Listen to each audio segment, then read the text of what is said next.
Hello everyone, welcome back to another oil painting video. I am starting this video off by opening up a brand new fresh 16 by 20 inch stretch linen canvas, and that is what we're going to be using today. I have a seascape painting in mind, so I'm going to go ahead and use some raw Sienna acrylic paint to tone the canvas. I do like the fact that acrylic paint dries very quickly, so you can jump right into the painting. And remember, you can paint oil on acrylic. You don't have to tone your canvas if you don't want to. Some people do, some people don't. I've heard of people that don't like to tone their canvases because they actually prefer that stark white to paint on. For me personally, I like to tone my canvases with this warm brown color because I feel it helps me better judge my colors. But you don't have to. Find what works for you. Once the canvas has had a chance to dry, we're ready to apply the sketch, and sometimes I like to actually digitally project my image that I'm going to be painting directly onto the canvas so that I can sketch it all out properly. And I use a digital projector, of course, to do that.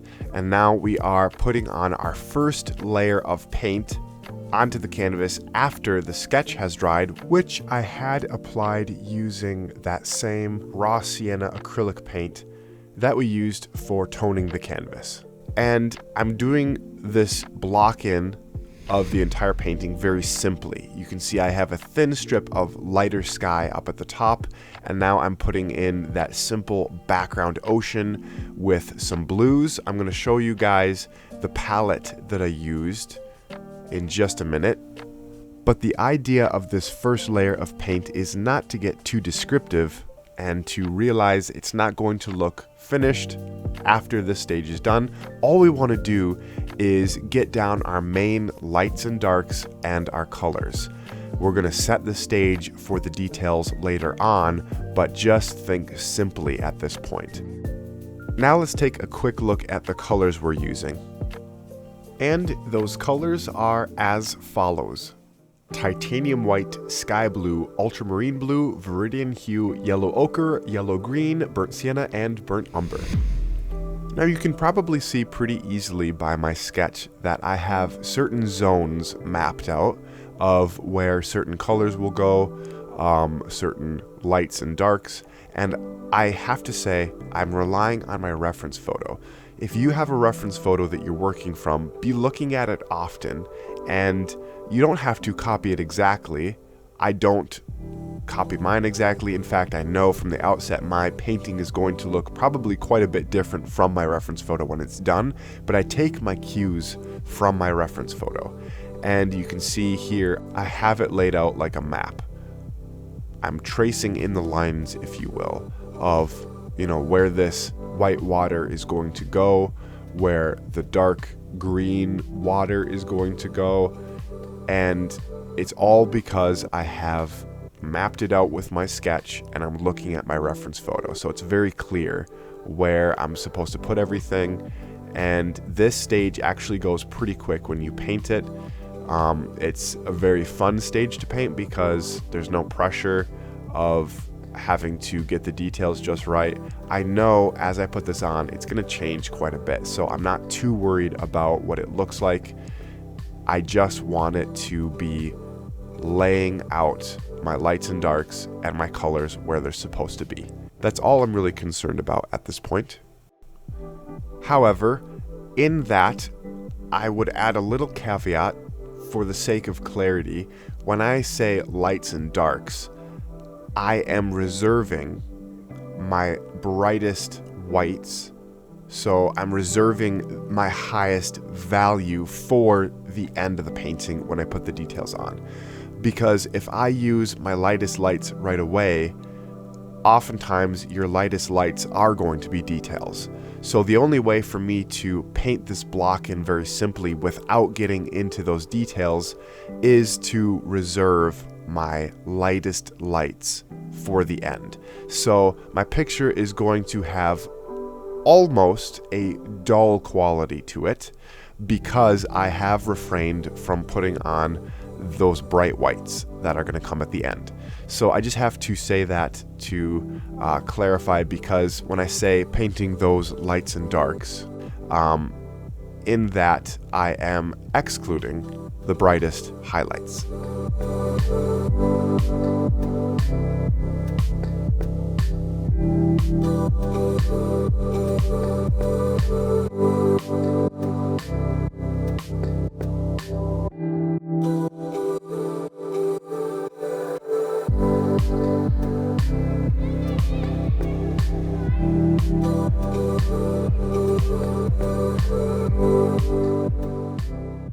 All right, now we're getting into the second stage of the painting, which is called the modeling stage. And it is a fair observation to point out that I have let the painting dry. So keep that in mind. It's mostly dry. I'm not going to say it's totally dry, but it's pretty much dry. So I'm painting over the top of my block-in layer with a new layer of paint, where I start to build up the image a little bit more with, I'm not going to say details either. They're not really details, but I would say it like this. I am giving more definition to the painting. I'm rendering the image a little bit more, and you can see to do that I'm switching to this smaller synthetic round brush, which is going to allow me to get a little bit more specific. Now, there is something I would like to talk a little bit about as we move forward with this modeling, and that is the subject of color mixing. I've gotten questions before on my channel from people wondering why I don't film my actual color mixing on the palette at the same time I'm filming myself painting. And I guess there is a reason why I don't do that right now. I'm not saying I won't change that in the future, but you are watching me paint and you're learning from my painting. And as you are doing that, you are learning from somebody who never really paid much attention to watching the actual colors that other artists were mixing as they painted. Now, I know there are general color mixing things that you should know as an artist painting, like how to make a good gray, a warm gray or a cool gray, or how to get a very dark value without using black. And I do talk about those things on my channel actually quite a bit. But one of the reasons why I don't film my actual color mixing is because I want that to come more instinctively to you as the artist. I don't want you to copy everything that I do down to the exact colors I'm mixing for each painting. I want you to explore for yourself how to mix your own colors. And that comes through practice, of course, painting a lot and learning what colors to use just from doing your own paintings. But I want it to be something that you discover for yourself, because it's part of what makes a unique artist. And that is basically what I did with my own paintings. I would paint and I would eventually build up a knowledge of my own personal experience on how to mix the colors that I wanted to use for my paintings and what colors worked. And so I guess that is what I would say to that question. As we progress with the modeling stage, here is a note that I made regarding the painting at this point in the painting process. So I've broken into the modeling stage of the painting. I did have a good look at it after my painting session yesterday. I took a photo and I took that photo onto my computer and I just worked with it a little bit digitally to see what the plan was for today moving forward. And I'll show you the picture here of what I came up with. This right here is what I have in mind for today's session. So we're going to start to paint the painting with this image in mind. For the record, I actually do tend to do this a lot with my paintings, even though I still have a reference photo. And I know that you probably would think if I have a reference photo, that's enough of an idea for what I should be painting in each session, because it's all right there in your reference photo. But like I said earlier, my paintings don't end up looking just like the reference photo. I use the reference photo, like I said, for my cues on what to do for how things should look, but this painting looks, even at this point, very different. Very, very different from the reference photo I'm looking at. So it is necessary for me to make those plans, like I told you earlier, by taking a picture of it and then going on my computer and then tweaking that image digitally so that I know what I like and what I want to go for in the next painting session. And if you are thinking, well, I don't have the same digital program that you have, or maybe I just don't want to go onto the computer and do all that, don't worry.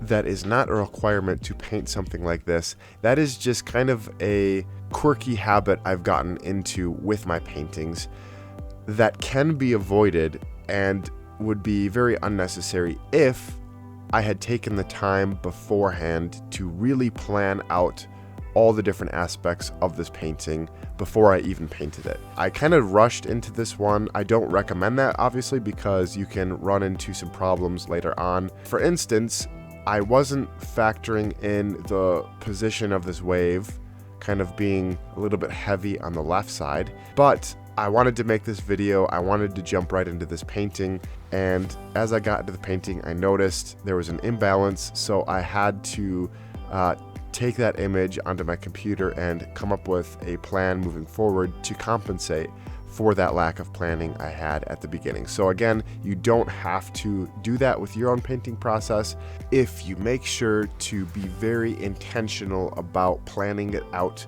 beforehand.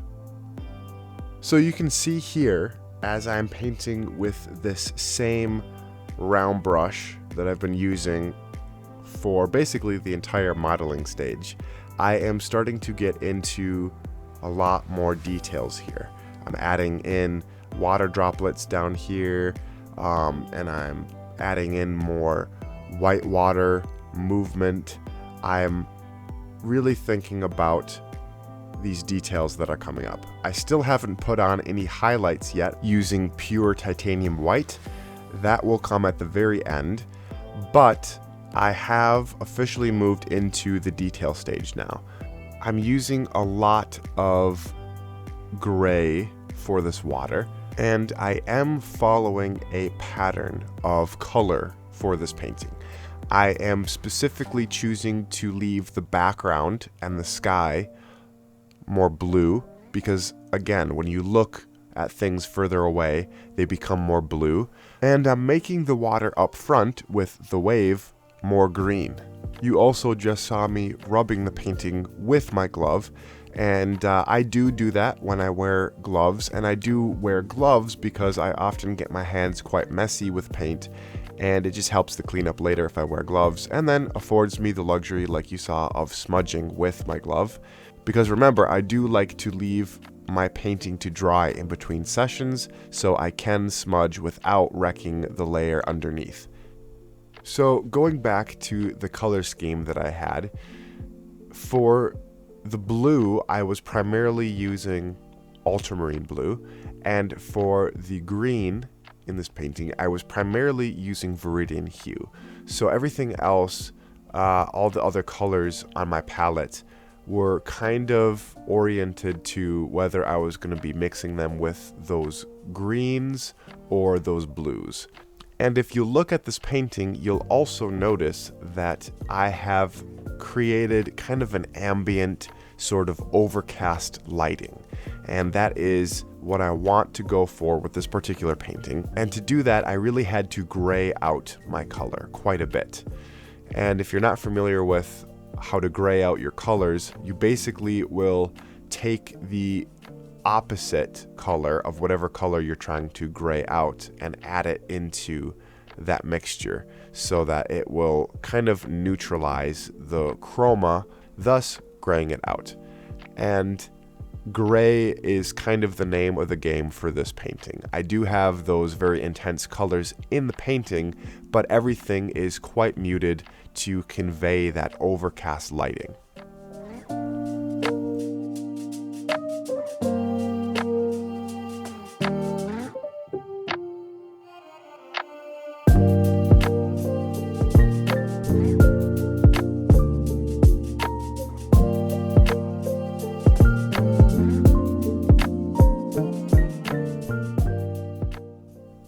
Now at this point, I am starting to put on that misty effect of the spray of the waves. You can see in the background I've added it in, and now I'm focusing on putting it into this wave up front.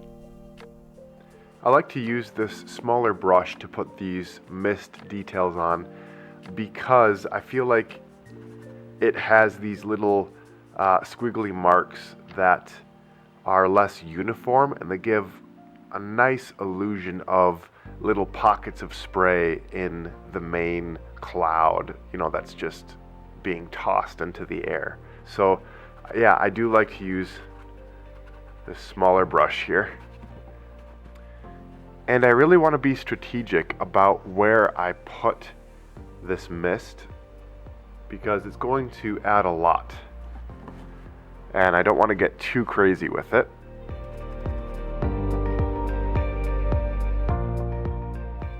Subtle changes at this point. That's kind of what we're going for here.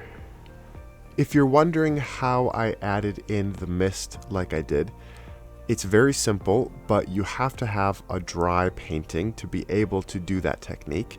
And once your painting is dry, you can take a little bit of that wet paint on your brush and just kind of feather it on. It is a very easy, very rewarding technique to employ. And with that, I am using that same round brush that I switched to earlier to add on these pure titanium white highlights. Those are water droplets I'm putting in. I'm also going to be highlighting a few areas where there's going to be some more intense lighting up front. And that's really all there is left to finishing up this painting.